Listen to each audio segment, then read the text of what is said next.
चलो देखिए, आज हम तना की बात करने जा रहे हैं। तना से पहले आपने पढ़ा है बीज।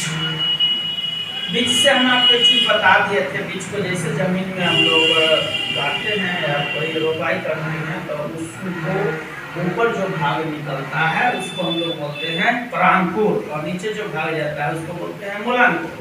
तो मूलांकुर से जो हो गया आपको जड़ निकलता है, ठीक है।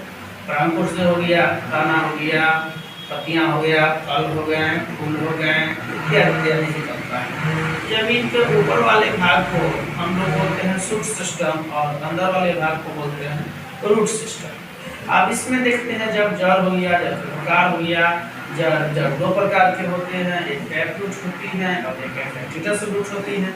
आप आगे बढ़ते हैं, आप उससे आगे ऊपर के एक्सटर्नल स्टडी को करते हैं। एक्सटर्नल स्टडी में है जैसे आप जमीन से जो हम बोले थे कि ऊपर भाग ऐसे ऐसे ऐसे ऐसे कन्वर्ट होगा और ये ऐसे ऐसे जाएगा, तो इसमें जड़ के प्रकार होता है। आपको मेन रूट के बारे में, टैप रूट के बारे में, primary root, secondary root, tertiary root ये सब बता चुके हैं।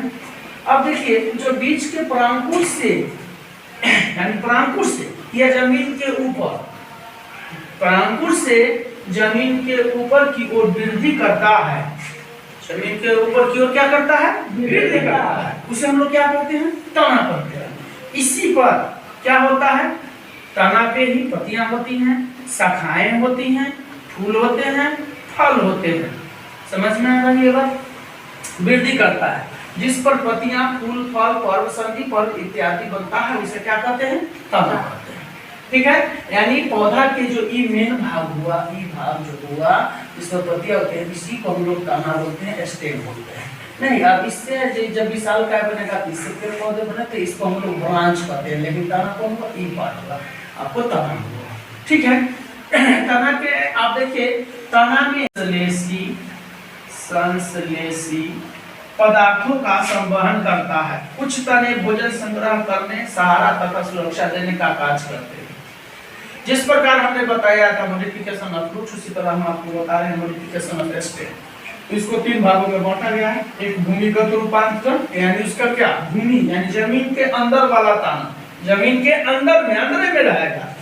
अर्धवायवीय रूपांतरण, मतलब क्या, आधा जमीन में आधा जमीन के ऊपर। वायवीय रूपांतरण, वायवीय मतलब एक्सटर्नल, ऊपर रहता है, इसको भी हम पढ़ाएंगे 12 में, इसको बेहतरीन पढ़ाना है। ठीक है, फर्स्ट चैप्टर में पढ़ाना है।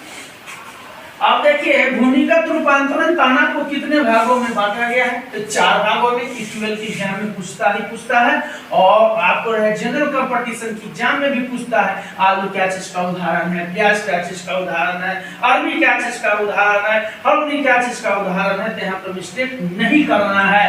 प्रकंद यानी अदरक, केना, हल्दी, कमल टाइप प्रकंद का उदाहरण है। घटकंद, अरबी, जिमीकंद, क्रोकस, केला, ओल क्या चीज का उदाहरण है, घन कंद का। आलू कंद का उदाहरण है। और सल्क गंध यानी प्याज खाते हैं ना, तो ऊपर कैसे एक पर एक चढ़ा हुआ रहता है ना, उसका जो अति होता है परत, उसी को बोलते हैं।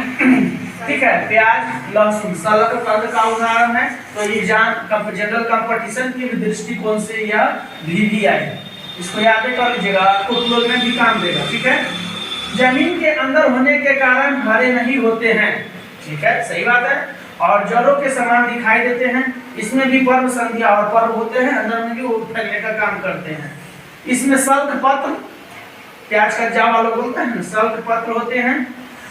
इस तना में कक्षीय तथा शीर्षक कलिकाएं होती हैं। रूपांतरित तना भोजन सामग्री संचय करने के साथ साथ वृद्धि जनन का विकास करता है। अनुकूल परिस्थिति आने पर ये यानी जमीन में रहता है, लेकिन कुछ ऐसा इसका समय आता है जो बाहर निकलकर तना से भी नए पौधे का जन्म होता है। ठीक है, कोई प्रॉब्लम?